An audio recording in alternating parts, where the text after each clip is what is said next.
La prochaine personne à venir lire au micro, on l'a déjà entendu quelques fois, c'est un poète magnifique, il a des textes superbes. Comme tout le monde qui est ici d'ailleurs. Je vous demande tous d'accueillir celui qui vient de me faire me mélanger dans mon ordre en faisant des changements dans mon dos sans que je le sache. Je vous demande à tous d'accueillir avec fracas Alex. Ouais, c'est pas bien ça.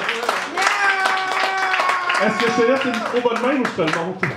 Je vais le monter un peu. C'est très gentil. Comme ça va être un peu. Bonsoir. Bonsoir. Content d'être là pour la messe poétique. Pour ce premier poème, je vais vous parler de mes lunettes. Vous allez voir, c'est super excitant.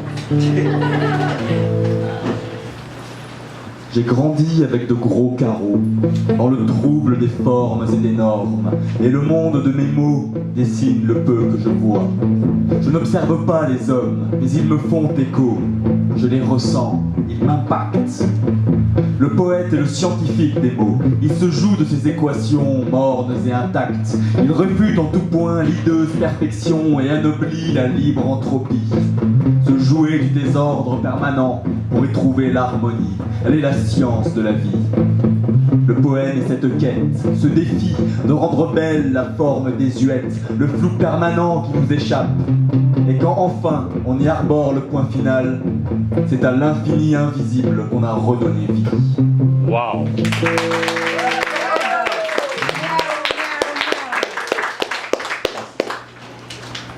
Vous avez du chien, monsieur. Merci madame. En celui-là, je vais vous reparler, comme j'en parle souvent, de la Nouvelle-Calédonie. De façon générale, je vais vous parler du mois d'août. Ça s'appelle août bleu.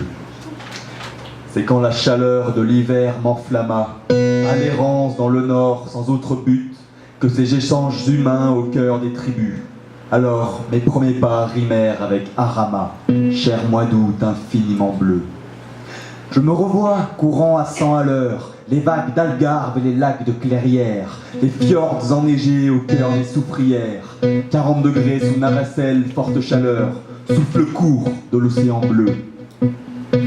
Titubant dans la Toscane de l'enfer août, nous étouffions les braises de nos tristes cœurs. Regards à bas, mots agressifs, rancœur, l'amour à l'italienne dans la déroute, heure sombre et grabuleux. De retour sur cette terre aux amours vagabondes, c'est sur les routes tribales de Doni à Courine que je vécus les satori d'une héroïne, écorchant mes pages de boucles blondes, mélancolie au sang si bleu. Mais rien ne fut si long que la peine de ces longs mois, dernière lettre d'un septembre au noir parfum, avant que la longue attente ne prenne fin. Marie, ma douce et tendre muse, revient vers moi, luisent en moi les horizons bleus.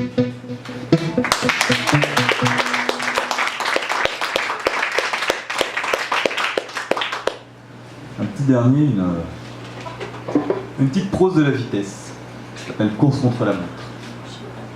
Début d'après-midi, silence, maison déserte, radiateur froid, coupure d'électricité dans la rue, et tout en renversant un paquet de pâtes et un verre éclatant sa destinée sur le plancher satiné, leur tourne. Je pris d'une impulsion soudaine, j'empoigne tout, manteau, sac, livres et appareils électroniques, et me lance à l'assaut de la rue. En remontant d'Orion, je laisse derrière moi l'immense camion d'Hydro-Québec qui lutte pour qu'un scénario barjavelien qui ravage ne grandisse pas entre les murs de briques. J'esquive les coulées neigeuses en marchant sur la route, droit, farouche, engagé, les yeux inquisiteurs figés sur la couleur des feux et les lumières des phares roulants.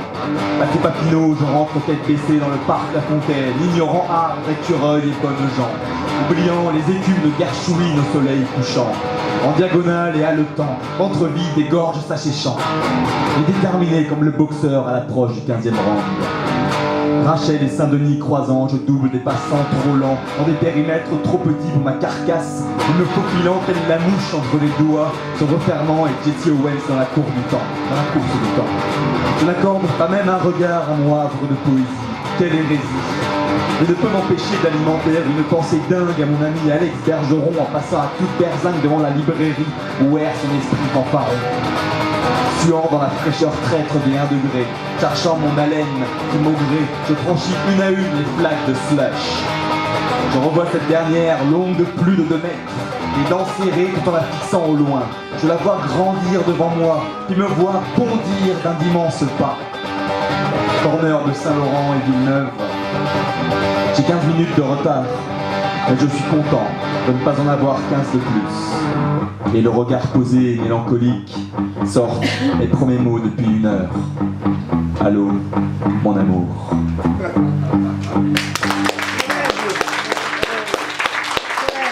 Merci. Merci beaucoup. C'était Alex! C'est drôle que vous êtes réveillés.